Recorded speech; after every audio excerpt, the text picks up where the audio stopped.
My name is Julian Illman. I'm from England in the UK. I was originally born in Sandringham. Oh, this year I'm off to sunny Spain.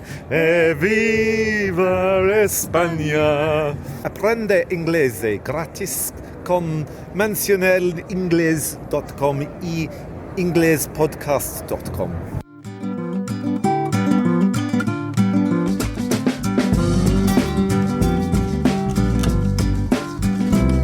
Hello and welcome to another fantastic episode of Aprender Inglés con Reza y Craig. This is episode 86, believe it or not, and we're very happy to welcome new listeners to this podcast, which will improve your English. Reza and I have more than 40 years of teaching experience in the classroom between us, and together we'll help you to improve your pronunciation, your grammar, your vocabulary, and pretty much everything else. In this episode, though, we're going to focus on pronunciation and speak about silent letters, those letters that are not pronounced in some English words. But before that, we have some feedback. Reza, how are you doing, mate? Fine, how are you? I haven't said hello to you. I feel bad. How are you? I'm doing well, thanks. Good to see you again. So, Reza, we've got some feedback from iTunes. I looked at iTunes yesterday and I saw lots of new comments that I'd like to mention, one or two of them. And I'd like to thank everybody who's been writing feedback for us on iTunes and giving us stars and reviews, because it's a huge help for us. Reza and I become more visible with our podcast, and more people can find us if you show us some iTunes love over there. So a particular thank you to Eduzgzgz. I'll spell that. That's Eduzgz. That's his iTunes name. He says, "Hi guys, I lived in London for 3 years. My English is quite fluent, though it's always good to keep listening and learning. You both teach me a lot. I want to give you my congratulations on your podcast.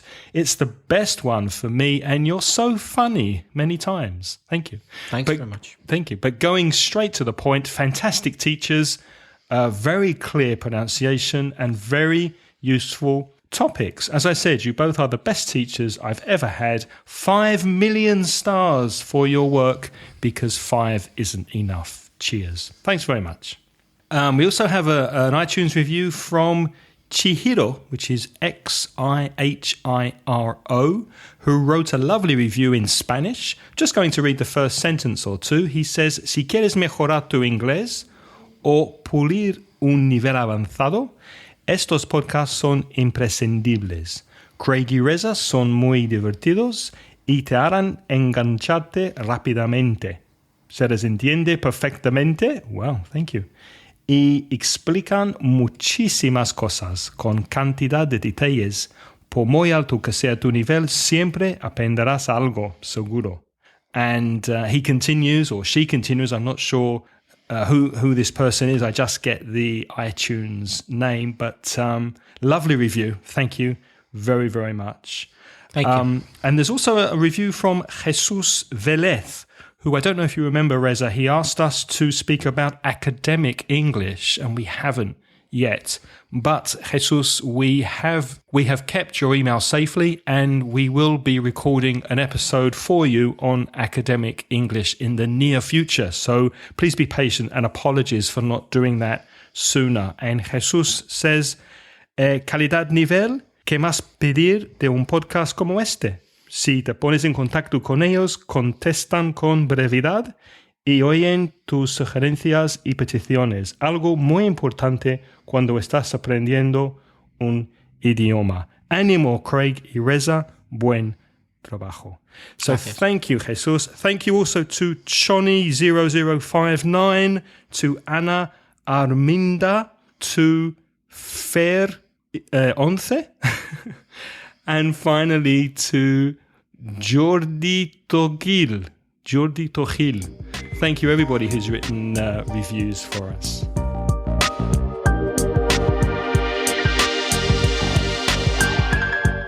So, pronunciation of silent letters. Reza, we practiced the pronunciation of some words that have silent letters back in episode 38 that you can find at inglespodcast.com/38. But today, Reza and I are going to give you a bit of a longer list and focus on groups of words that have the same silent letter. So, Reza, what do you think if I say the Spanish word and you say the English word? Okay. Yeah, maybe Let's go for leave a gap, a short space, so that any Spanish listeners can try to say the English word before you do. Okay. So the first group we have are words with a silent T or T sound. For example, escuchar. Listen. Listen. What about ablandarse, suavizarse? Soften. I'd like to say at this point, I apologize for my bad Spanish pronunciation. Silbar. Whistle. Did you know that silbar in Mexican Spanish is chiflar? I didn't know that. No, I didn't. Chiflar. Whistle, which also has a silent H. WHISTLE. To Silent whistle. H and a silent T. And a silent T. Mm-hmm. What about atar, abrochar? Fasten. Like fasten your seatbelt. Navidad. Christmas. Also a silent H with a silent T there. Christmas. And another common mistake by Spanish speakers, the silent T in Castillo in English. Castle. Mm-hmm. Castle. Let's move on to another group with a silent K. For example, cuchillo. Knife. Rodilla. Knee. Conocimiento. Knowledge. What about the English word for tejer or hacer punto? Knit. Knit. To knit a sweater. Then we have the word for pomo or picaporte. Knob. Knob. You can also have a knob of butter, can't you? Yeah, like a piece of butter, a Piece small of piece. butter, yeah. Conocer, saber. No. Is that N-O or K-N-O-W? K-N-O-W, but the pronunciation is the same. No and no, N-O. And finally, in this group, nudo. Knot. Can you spell knot? K-N-O-T, which is exactly the same pronunciation as the negative not, N-O-T. To tie a knot, hacer un nudo.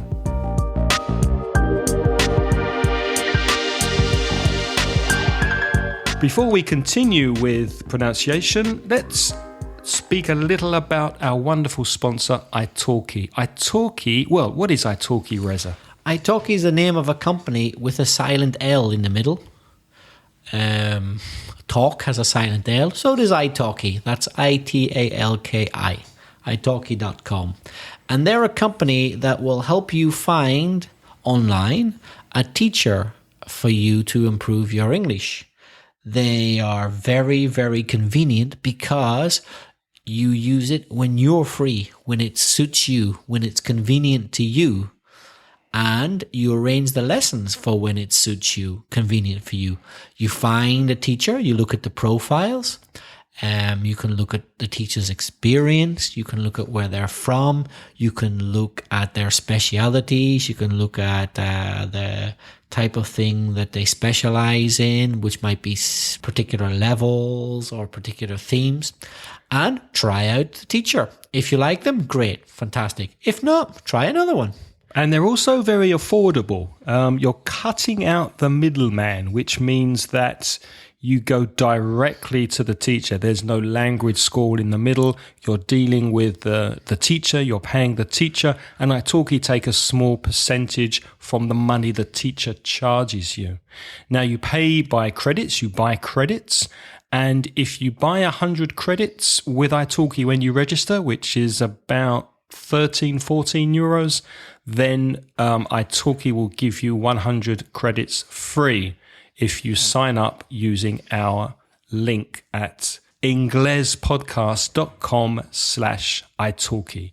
Go there, register with them, try your first lesson with your new teacher, and you'll get another lesson free. We'd like to thank italki for sponsoring Aprender Inglés con Reza y Craig.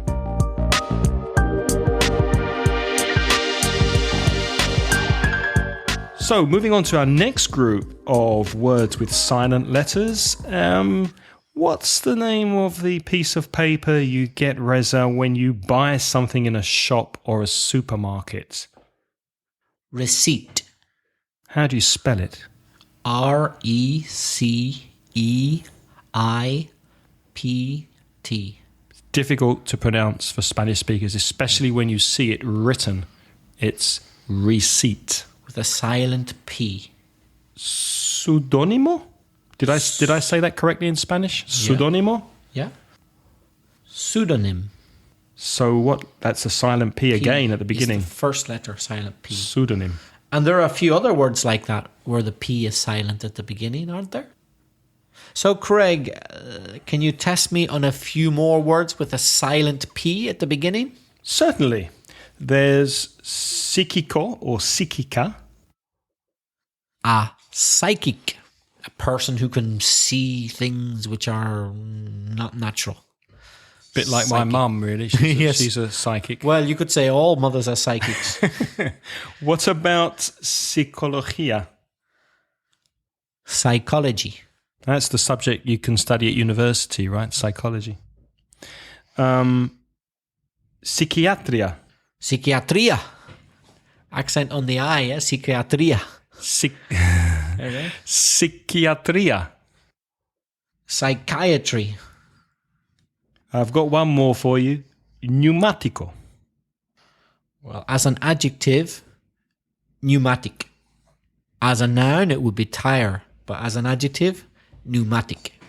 So another silent P. Pneumatic. The spelling of all these words you will find on our webpage at inglespodcast.com/86 for episode 86. Moving on to words with a silent B.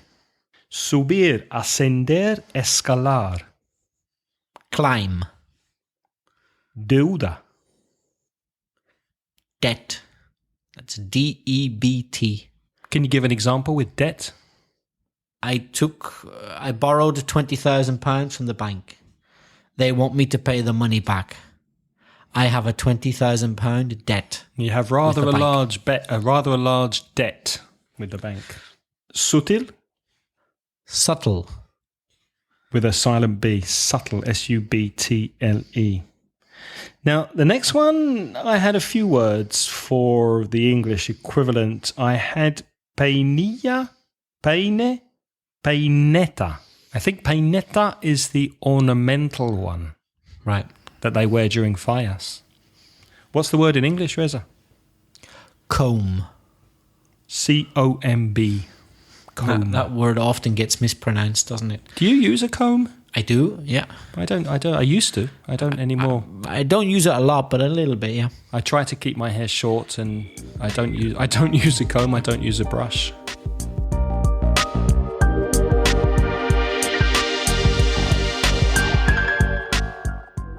I'm not sure if I can pronounce the next word. Entumecido, entumecida, adormecido, insensible. Numb. N-U-M-B. And a similar sounding one. Tonto, tonta, estúpido, estúpida. Dumb. D-U-M-B. The adjective. Yes. That's a dumb person. He gave me a dumb look. And next one, dudar or duda, the verb or the noun. Doubt. D-O-U-B-T, silent B. Don't confuse that with deuda, which is debt, D-E-B-T. The vowel sounds very different, isn't it? Yeah. Doubt and debt. One more, útero. Womb. WOMB. And the next one, cordero. Lamb. LAM, silent B at the end. One of my favorite meats. I love lamb. And finally, our final silent B, tumba or sepulcro. Tomb. TOMB. The tomb of Tutankhamun, for example. And our final group, well, for me at least, is with a silent H. For example, very easy, hora. Hour. So HOUR, the initial H is silent. And remember, with the article, you need the an before hour because the H is silent. So you use an not with a vowel, but with a vowel sound at the beginning of the word. An hour is una hora. An hour, an hour, an hour. And una vez por hora? Hourly. Honesto or honesta. Honest. Heredero or heredera. Heir and heiress. Heir is strange, isn't it? Because it's exactly the same pronunciation as AIR. Heir. Yeah. Which is el aire. But this is el heredero, heir.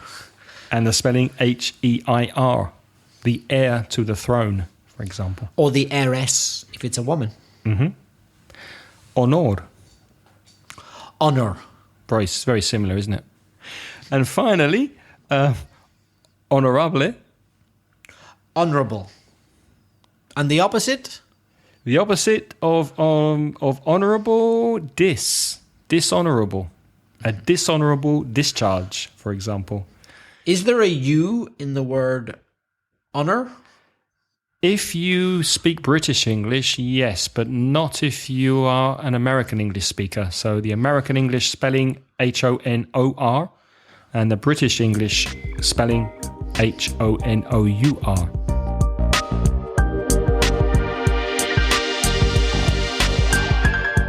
Craig, there's another important group of words which has a silent letter. I tell you what, let me read about 5 or 6. Wait till I finish and tell me what the silent letter is. Are you going to read them in Spanish? Or No, only in English. And I tell you what the silent letter is? At the end of the list. Okay, go for it. Let's rock it. Sight. Language. Ride. Note. Care. Curve. Is it the same letter, the same silent letter in all of those words? Yep. Well, it seems like it's E, a silent E. Silent E at the end. Oh, sight, S-I-T-E. I was thinking sight, S-I-G-H-T, silent G-H. That's why I picked it, yeah. Oh, you tricky thing. Yeah. You're very tricky. Okay. So silent E Silent at the end E. is a very important group. There's Yeah. a lot of words with a final silent E. Although it does affect the vowel, doesn't it? Because R-I-D is rid, but R-I-D-E, ride. It affects S-I-T the vowel the before. vowel sound. S-I-T, sit. S-I-T-E, sight. So it does change the vowel sound, even though the letter is silent. The letter E itself is silent, yeah. Any more? I like these.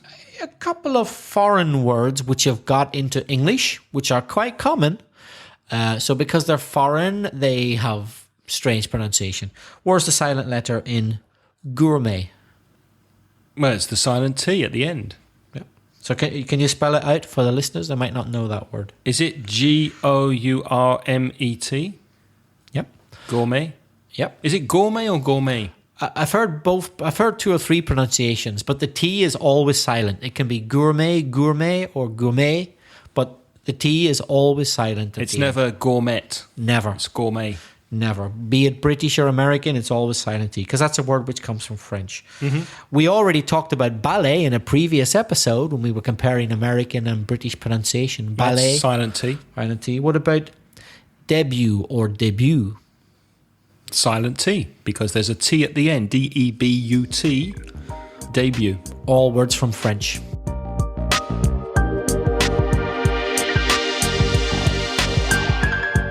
Craig, there's just one more group to remind our listeners of, although we have talked about it before. ED or past simple or past participle. At the end of a word, the ed very often, but not always, the e is silent. For example, stopped, stopped, the e is silent. Kissed, silent e. Helped, silent e. Or traveled, silent e. So very often in ed, the e is silent. Craig, that's all from me. Let's call it a wrap. We would love you to get in touch with us, to contact us if you have a comment about our podcasts or a question. You can record your voice if you like and practice your speaking. You can do that at speakpipe.com. That's SPEAKPIPE, silent E. Speakpipe.com/Ingles podcast. Leave us a message there. You have a maximum of 90 seconds to speak. Or send us an email. Send an email to me at craig@inglespodcast.com. Or to me at belfastreza@gmail.com. And next week's episode will be speaking about academic English. And thank you to Jesus Velez's question about academic English. Until next episode, it's goodbye from me. And it's goodbye from me. Goodbye. The music in this podcast is by Pitts. The track is called See You Later.